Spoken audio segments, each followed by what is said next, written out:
Penalty ভাতা দিয়েও কাজ হলো না ব্রাজিলের জন্য। দুটি পেনাল্টি দিয়েও রেফারি পারল না বাঁচাতে। এমনকি 7 মিনিটের এক্সট্রা টাইম চলল প্রায় 12 মিনিট পর্যন্ত। মুখে শুধু আর্জেন্টিনাকে ফিফার টিম বলে ট্রল, অথচ নিজেরা কাজে লাগাতে পারে না সুযোগও। ব্রাজিলের পেনাল্টিতে সুযোগ পাওয়া ও কাজে লাগাতে না পারার ব্যর্থতা নিয়ে থাকছে প্রতিবেদনে।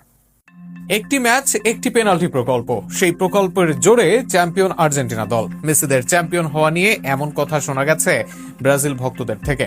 অনেকে বলেন 2022 বিশ্বকাপ আগে থেকেই ছিল সাজানো। মেসিকে পেনাল্টি দিয়ে সেখানে জয় করা হয়েছিল বিশ্বকাপ, যেখানে ঘটনায় যাই হোক বরাদ্দ ছিল এক পেনাল্টি। তবে এবার ব্রাজিলের জন্য এক ম্যাচে জোড়া পেনাল্টি বরাদ্দ দিয়েও হলো না লাভ। এক ম্যাচে দুইবার পেনাল্টি পেয়েও জয় পেল না সেলেসাওরা। উল্টো র্যাঙ্কিং এ 15 ধাপ পেছনে থাকা দলের বিপক্ষে হেরে যায় তারা, বিদায় নেয় বিশ্বকাপ থেকে।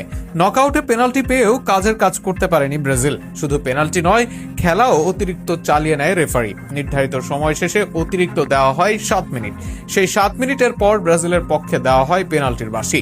সেই পেনাল্টি থেকে গোলও আদায় করে সেলেসাওরা। তবে এরপর খেলা শেষ হওয়ার কথা থাকলেও খেলা চালিয়ে নেন রেফারি।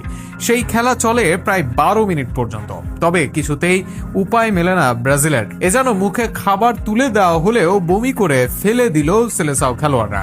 বছরের পর বছর ধরে আর্জেন্টিনাকে ফিফার দল, পেনাল্টির দল কিংবা রেফারির সাহায্যে যেতে এমন অভিযোগ তুলে এসেছে প্রতিপক্ষের সমর্থকদের একটি অংশ।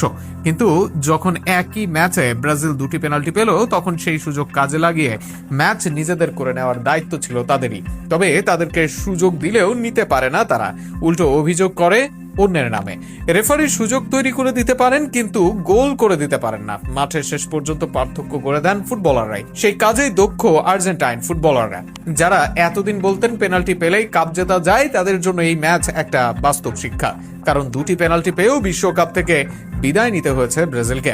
তাহলে সমস্যা কোথায়, রেফারিতে নাকি নিজেদের খেলায়? র্যাঙ্কিং এ অনেক পিছিয়ে থাকা প্রতিপক্ষের বিপক্ষেও যখন দুটি পেনাল্টি, বাড়তি সময় এবং একের পর এক সুযোগ পেয়েও জয় আসে না, তখন আর অজুহাত চলে না। তখন স্বীকার করতেই হয় সমস্যা বাইরে নয়, নিজেদের মধ্যেই।